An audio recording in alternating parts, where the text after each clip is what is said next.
এদিকে ব্যাংক বন্ধ থাকায় আমদানিকৃত পণ্যের শুল্ক পরিশোধ করতে না পারায় ও পরবর্তী সময়ে শেখ হাসিনার পদত্যাগের ফলে উদ্ভূত পরিস্থিতিতে টানা ৩৬ ঘণ্টা বন্ধ ছিল দিনাজপুরের হিলি স্থলবন্দরের কার্যক্রম। পরিস্থিতি কিছুটা স্বাভাবিক হলে গতকাল বিকেল ৫:১৫টায় আমদানি রপ্তানি বাণিজ্য শুরু হয়। এ সময় ভারত থেকে আমদানিকৃত কাঁচামরিচ বোঝাই ট্রাক প্রবেশ করে দেশে। এর আগে গত সোমবার সকাল থেকে হিলি স্থলবন্দর দিয়ে আমদানি রপ্তানি বন্ধ ছিল। সরকারিভাবে সাধারণ ছুটি ঘোষণা করায় সব ধরনের ব্যাংকিং কার্যক্রম বন্ধ ছিল।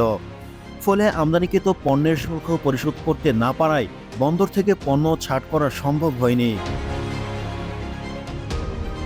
এমন পরিস্থিতিতে পণ্য আমদানি বন্ধ রেখেছিলেন আমদানিকারকরা।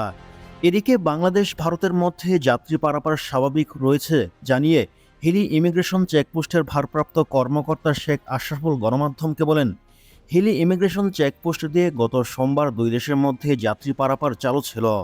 আজও মঙ্গলবার পাসপোর্টধারী যাত্রী পারাপার স্বাভাবিক রয়েছে।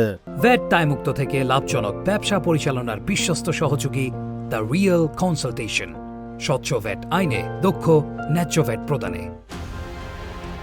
হিলি স্থলবন্দরের ব্যবস্থাপনা পরিচালক PSSM জুবায়ের ডেভিড বলেছেন, আজ মঙ্গলবার বিকেলে ভারত থেকে আমদানিকৃত পণ্যবাহী ট্রাক বন্দরে প্রবেশের মধ্য দিয়ে আমদানি রপ্তানি আবারও শুরু হলো।